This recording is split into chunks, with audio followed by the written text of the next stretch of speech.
It might surprise you to hear that one of the hot destination cities, especially for young so-called millennials, is the twin cities of Minneapolis and St. Paul. I traveled there recently as part of our partnership with The Atlantic to explore the findings in a recent article in the magazine and to try to find out whether the so-called Minneapolis miracle is really paying off for everyone. In many ways, millennials ages 18 to 35 may be the biggest victims of the Great Recession. Writer Derek Thompson has lived this reality in New York City, one of the most expensive on earth. Can I get a cortado and a blueberry? I wanted to figure out why the American dream seemed to be splintering between cities that were upwardly mobile and cities that were affordable. For answers, Thompson turned to the latest national data on cities with the greatest opportunity to move up into the middle class and beyond versus the cost of living. The cities that were the best for upward mobility were the worst for affordability, and that the cities that were the most affordable had bad upward mobility. One exception to the rule: Minneapolis-St. Paul was clearly at the top. It was the richest city that was exceptional. The greater Minneapolis-St. Paul metro area is made up of at least 13 counties and approximately 3.5 million people.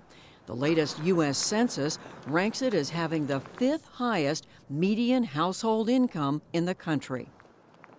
Among workers between 18 and 34, it's top 10 when it comes to median income. It's top 10 when it comes to lowest poverty rate, when it comes to highest share of college graduates.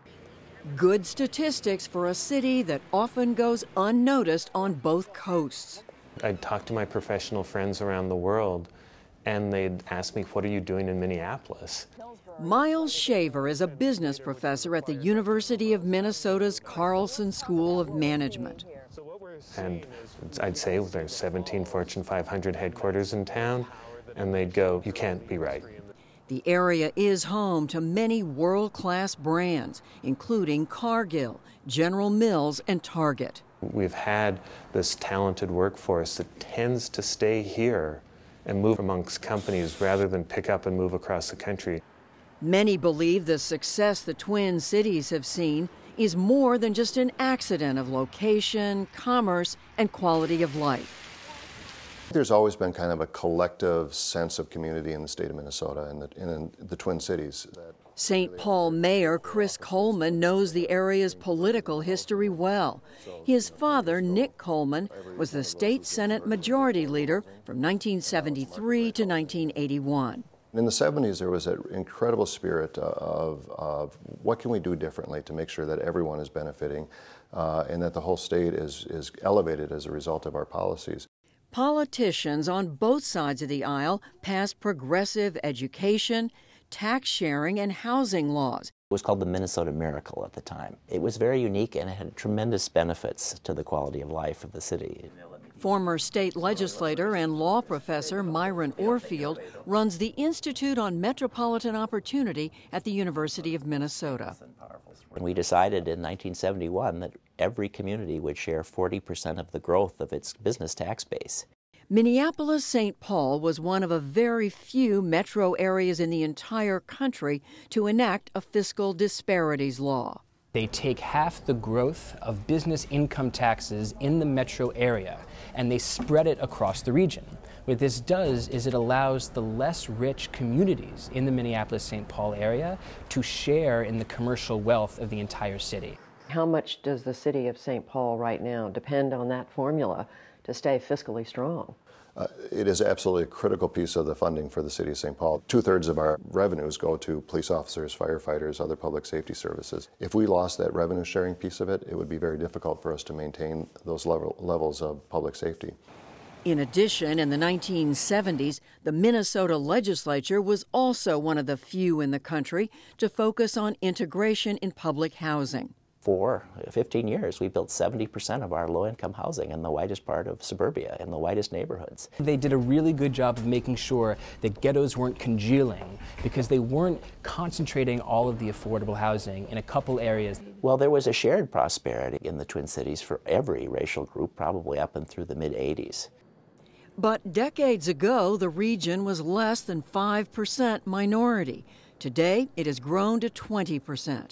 In addition to African Americans and Hispanics, the area is now home to the largest Somali and Hmong populations outside of Somalia and Vietnam. Starting in the late 1980s, we allowed our civil rights laws to lapse, like much of the country did. After a decade of a fair share housing policy, in 1986, Democrats who controlled the state house and governorship stepped back from it. Our patterns of segregation are still half the national average. We're still better, but we're not what we once were. What is it like to live in the Minneapolis-St. Paul area? Depends on who you are, what your race is, what your economic level is, what your educational level is. Sandra Samuels is president and CEO of the Northside Achievement Zone, an educational nonprofit focused on ending multi-generational poverty in North Minneapolis. It's a tale of two cities. It really is. We have the highest racial unemployment gap in the entire country between people of color and white people in this state. While Minneapolis-St. Paul may be a top pick for millennials, the difference in opportunities between blacks and whites is one of the widest in the country. We have a 47% four-year high school graduation rate for African American students. And statewide, it's like 86% for white students. Home ownership, 76% for white families and 34% for African American. So my question is the American dream really attainable here? In North Minneapolis and in the very poor pockets of segregation that are growing, the American dream is falling further away than it's ever been before. By 2040, the minority population is expected to grow to at least 40%. And local leaders say the racial disparity in education, opportunity, and income must be addressed if Fortune 500 companies are to continue to come and thrive. They're not here for our beachfront property. They are here because we have historically had the most educated workforce. And when you look at who our workforce will be by 2040, they are not being educated in an equitable way. And so we won't have the workforce that our region needs. In a popular eatery not far from City Hall, we asked a group of millennial nursing students their opinion of the Twin City metro area. Even though it is majority white, there's something that you can find whether you are black, white, different cultures, different sexual orientation, everyone's welcome. I'm an immigrant. I'm from West Africa. 2 years ago, I was able to afford my own home. Minnesota was able to incorporate my education from Africa here so that I can pursue my dreams. I love Minneapolis. That's why I can be caringly candid around the places where we have got to come together and change this thing for people. We are far from perfect. We have some huge challenges in this community.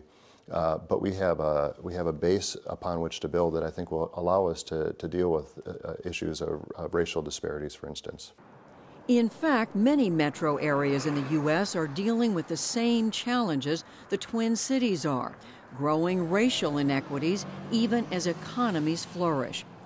Derek Thompson believes that if solutions are to be found, they won't come from Washington. The future of public policy is going to come out of the state and the local level. And given the fact that Minneapolis-St. Paul has an exceptional record not only on building income, building wealth, but also sharing wealth and creating opportunities for upward mobility, we should pay more attention to cities like it if we want to replicate that formula across the country.